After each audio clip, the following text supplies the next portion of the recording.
Hello বন্ধুরা, আমি Sudip and welcome to filmy detect. এখন আমরা কথা বলবো নেটফ্লিক্সের নতুন সিনেমা খো গয়ে হাম কাহা নিয়ে। তো এই সিনেমাটার যখন আমি অ্যানাউন্সমেন্ট দেখেছিলাম বা পোস্টার দেখেছিলাম, আমার সেরকম অর্থে সত্যি বলতে এক্সপেকটেশন ছিল না, বাট একটা জায়গায় আমার একটু এক্সপেকটেশন ছিল, সেটা হচ্ছে আদর্শ গৌরব। কারণ তার আমি আগে যে কাজগুলো দেখেছি, সেটা হোয়াইট টাইগারের কথা বলি বা অন্যান্য সিনেমা, সেখানে তার পোটেনশিয়াল দেখেছি। আরও স্পেশাল একটা বিষয় আছে, আমি ধানবাদে থাকি, বেসিক্যালি সে জামশেদপুর থেকে বিলং করে। আমি অনেক ক্ষেত্রে এটা বলেছি। তো একটা অ্যাটাচমেন্ট তৈরি হয় যখন পাশের শহরের একটা ছেলে ভালো গিয়ে কাজ করছে মুম্বাইয়ে, এবং আমরা বারবার বলি মফস্বলের ছেলেরা যারা একদম ফিল্মি ব্যাকগ্রাউন্ড থেকে বিলং করে না, তারা কিভাবে গিয়ে কাজ করে, তার আমার মনে হয় একটা প্রকৃষ্ট এক্সাম্পল। তো সেই জায়গা থেকে আমি ভেবেছিলাম ঠিক আছে চলো একটা অ্যাটেম্প্ট নিই।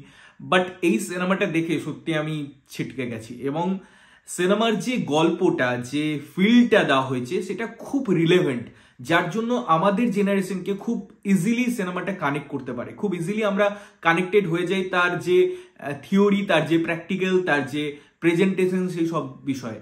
জয়া আক্তারের দ্য আর্চিজের আমি যখন কথা বলছিলাম, আমার সিনেমাটা একদম ভালো লাগেনি। তার প্রেজেন্টেশন ওয়াইজ বা ধরন ওয়াইজ আমি সেটা নিয়ে কথা বলেছি, আমার রিভিউ আছে। বাট জয়া আক্তার রাইটার হিসাবে হোক বা তার ডাইরেক্টোরিয়াল কাজেরও আমরা অনেক এক্সাম্পল দেখেছি যেগুলো দারুণ। এবং সেখানে তিনি যখন এই সিনেমাটা লিখেছেন, এবং তার কো রাইটার অবশ্যই আছে, আমার মনে হয় তিনি যে বেসিক একটা এলিমেন্ট নিয়ে কাজ করেছেন, এবং সেই গল্পে সোশ্যাল যে দিকগুলো হয়, সেখানে তিনটে ক্যারেক্টার, তাদের বন্ধুত্ব, সেটা কোথাও গিয়ে কেউ তার দ্বারা আকৃষ্ট হচ্ছে, কেউ সেটাকে মেনে নিচ্ছে, কেউ সেটার জন্য অপেক্ষা করছে, এই যে দৃষ্টিভঙ্গি স্টেজিংগুলো করেছে, সেগুলো খুব রিলেভেন্ট, যার জন্য গল্পটা আমার মনে হয় খুব কাছের হয়ে ওঠে। সিনেমাটার গল্প আমি সেই অর্থে বলছি না, আমি প্রত্যেকে রিকোয়েস্ট করবো তোমরা সিনেমাটা পারলে একবার দেখো, কারণ খুব রিলেভেন্ট কাজ বলে মনে হবে। এবারে এই গল্পে এমন অনেক জিনিস আছে যেগুলো সোশ্যাল মিডিয়ায় আমরা প্রায়শই করে থাকি। অনেক ক্ষেত্রে আমরা কোনোদিন সেইভাবে তার নাম জানতাম না যে এটাকে স্টকিং বলে বা এটাকে স্টক করা বলে, বাট আমরা কিন্তু অজান্তে সেটা করতাম। কখনো আমরা ফেক প্রোফাইল বানিয়েছি বিভিন্ন কাজে, নিজেদের বন্ধুত্বের জন্য বা নিজেদের বন্ধুত্বের সাথে বা বন্ধুর সাথে প্র্যাঙ্ক করার জন্য, কখনো অন্য পারপাসে। তো এই ফেক প্রোফাইল বানানোর যে যে একটা আমি কথা বলি, সেটা বিভিন্ন জনের ক্ষেত্রে বিভিন্ন রকম ভাবে প্রেজেন্ট করা যায়। কেউ হয়তো জাস্ট তার বয়ফ্রেন্ডের অ্যাক্টিভিটি লক্ষ্য করার জন্য ফলো করছে বা ক্রিয়েট করছে অ্যাকাউন্ট। তো এই সব বিষয় এবং স্টক করছে, যে কথাগুলো বলি, এগুলোকে এমনভাবে এখানে ইনকর্পোরেট করা হয়েছে এই সিনেমায়, বা এই যে সোশ্যাল যে দিকটাকে, সেটাকে যেভাবে দেখানো হয়েছে, সেটা খুব সুন্দর। তার ছোট ছোট যে দিকগুলো আছে, যেগুলো নিয়ে আরো আমাদের বেশি ডিপার অ্যানালাইসিস করতে হেল্প করবে। এবং আমরা যদি কেমিস্ট্রির কথা বলি, সেই কেমিস্ট্রিটা এখানে এত সুন্দরভাবে ডেভেলপড হয়। তাদের মধ্যে যে টানাপোড়েন, আমাদের এই যে ইউথ জেনারেশন, তাদের মধ্যে যে ক্রাইসিস, এবং সব থেকে বেশি যেটা প্রবলেম, সেটা হচ্ছে একাকিত্ব। আমরা অনেক সময় এই যে ডিপ্রেশনের কথা বলি, এইগুলো আগে অত শোনা যেত না। হ্যাঁ, ডিপ্রেশন হয়তো অবশ্যই ছিল, সেগুলো থেকে মানুষ বেরোনোর বিভিন্ন রকম চেষ্টাও করেছে, বাট এইভাবে এত বেশি যেটা আমাদের জেনারেশনের মধ্যে দেখা যায় বা এই সময়ে দেখা যায়, সেটা আমার মনে হয় ছিল না। সেই দিকগুলোকে যেভাবে এই সিনেমায় তুলে ধরা হয়েছে, সেখান থেকে বেরোনোর উপায়, সেখান থেকে লড়াই করার যে থিঙ্কিং, তার মধ্যে ডায়লগের যে ইম্প্যাক্টফুলনেস, সেগুলো আমার মনে হয় খুব সুন্দরভাবে বর্ণিত হয়েছে। সিনেমাটা well establish, well designed, well ম্যানারে রাইট করা, এবং সেটাকে ছোট ছোট ছোট ছোট দিক ক্রিয়েট করে সিনেমাটাকে প্রেজেন্ট করা, এই চারটে জিনিস, চারটে এলিমেন্ট আমার মনে হয় খুব ভালোভাবে এই সিনেমাটার জন্য ওয়ার্ক করে।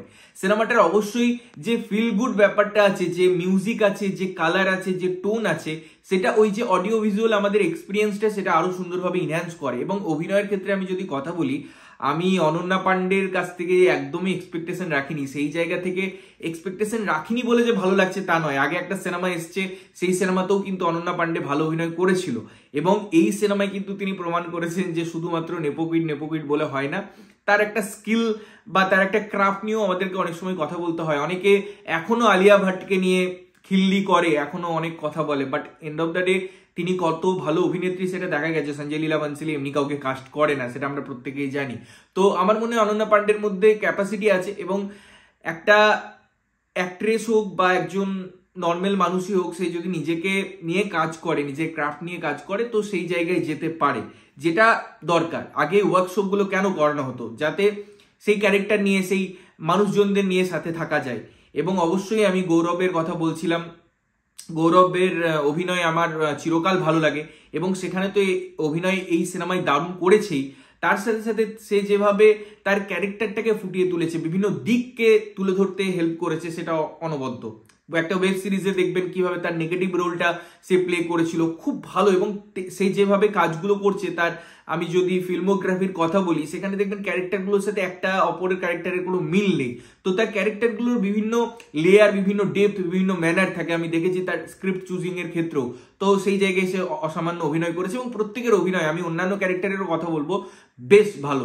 এবং তার ফলে একটা ইম্প্যাক্ট ক্রিয়েট হয়, আমরা অডিয়েন্স হিসেবে কখনোই ওই গল্পটা থেকে বেরিয়ে যায় না। এত সুন্দর তার ওয়েল প্রেজেন্টেশন থাকে, ওয়েল কানেকশন থাকে সিনেমাটা অডিয়েন্স এবং মেকার্সদের মধ্যে। তো এটা আমার ব্যাপক লেগেছে। এবং যেভাবে গল্পটা বয়ে চলেছে, তার মধ্যে যেহেতু অনেকগুলো অলংকার আছে, অনেকগুলো দিক আছে, স্টেজিং আছে, তার ফলে আমাদেরকে কখনো ওই বোর ফিলটা করতে দেয় না। এবং প্রচন্ড স্ট্রং ডায়লগ, যেটা আমি বারবার কথা বলছিলাম, সেটা তো তার সাথে আছেই। তো আমার মনে হয় সিনেমাটার প্রত্যেকটা এলিমেন্ট ওয়াইজ খুব সুন্দরভাবে একটা ব্লেন্ডিং এর মাধ্যমে আমাদের কাছে তুলে ধরা হয়েছে, যে জন্য সিনেমাটা দেখতে অবশ্যই ভালো লাগে। এবং আমি তো প্রত্যেককে অবশ্যই রেকমেন্ড করবো সিনেমাটা দেখার। নেগেটিভ দিক সেই অর্থে সিনেমাটা আমার কেমন লাগেনি, তাই আমি জোর করে নেগেটিভ দিক তুলে ধরবো না।